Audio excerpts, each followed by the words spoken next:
Pemirsa, kasus anak membunuh ayah dan nenek serta melukai ibu kandung di Lebak Bulus, Jakarta Selatan menjadi tragedi keluarga sekaligus tragedi sosial yang serius. Publik dibuat bingung apa yang sebenarnya terjadi. Benarkah ini sederhana karena ada bisikan goib?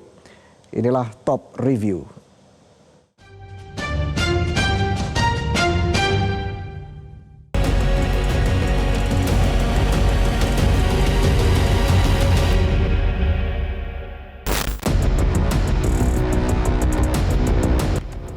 Sabtu dini hari 30 November, seorang remaja di Lebak Bulus, Jakarta Selatan berlari dari rumahnya dengan sebilah pisau di tangan dan pakaian berlumur darah.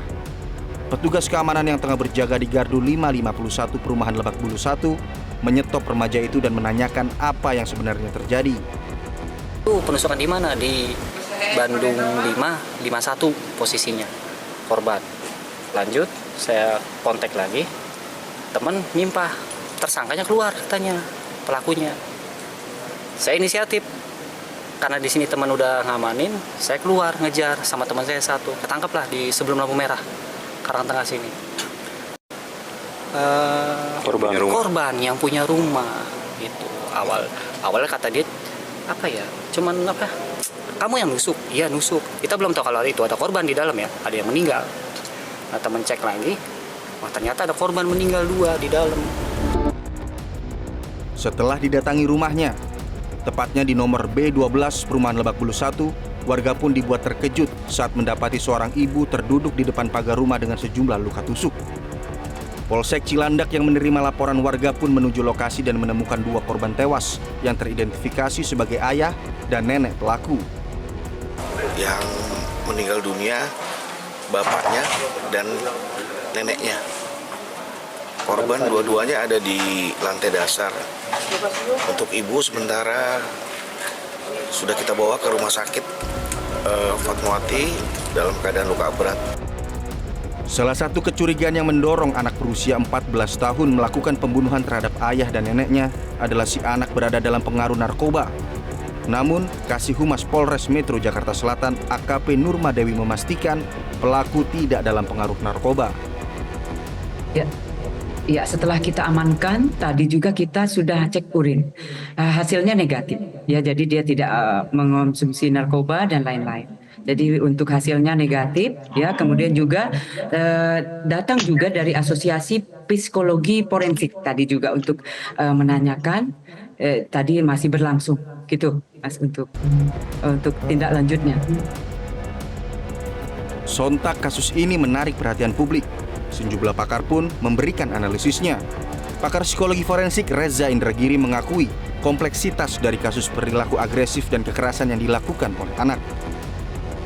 Kalau kita bicara tentang pelaku pidana yang notabene masih berusia kanak-kanak, memang asesmen atau pemeriksaan menjadi lebih luas, menjadi lebih multidimensional. Mulai dari ada tidaknya kemungkinan yang bersangkutan memiliki masalah narkoba, miras, dan kondisi-kondisi mental tertentu. Kemudian juga berlanjut tentang fantasi-fantasi kekerasan, pola pengekspresian amarah, kestabilan maupun ketidakstabilan di lingkungan pendidikan, plus pergaulan dengan teman sebaya. Paling tidak itulah 5 atau 6 hal yang perlu ditelaah jika sekali lagi kita bicara.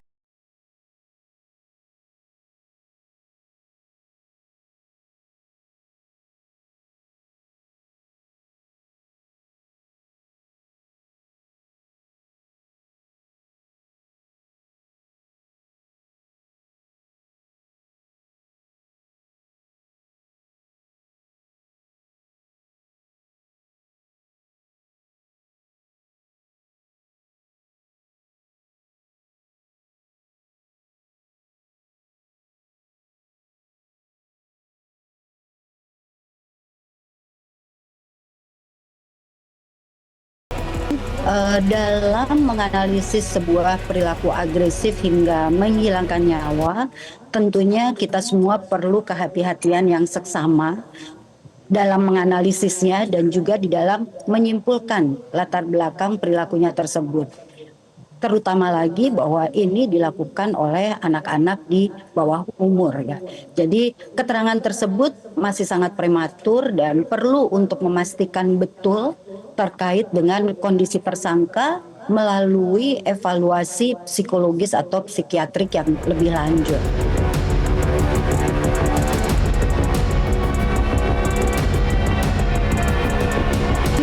Dalam menganalisis sebuah perilaku agresif hingga menghilangkan nyawa, tentunya kita semua perlu kehati-hatian yang seksama dalam menganalisisnya dan juga di dalam menyimpulkan latar belakang perilakunya tersebut.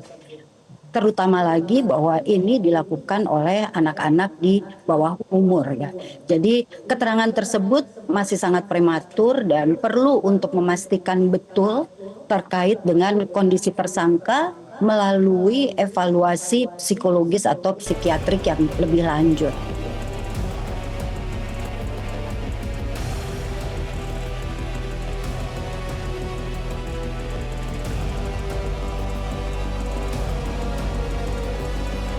Jelajahi cara baru mendapatkan informasi. Download Metro TV Extend sekarang.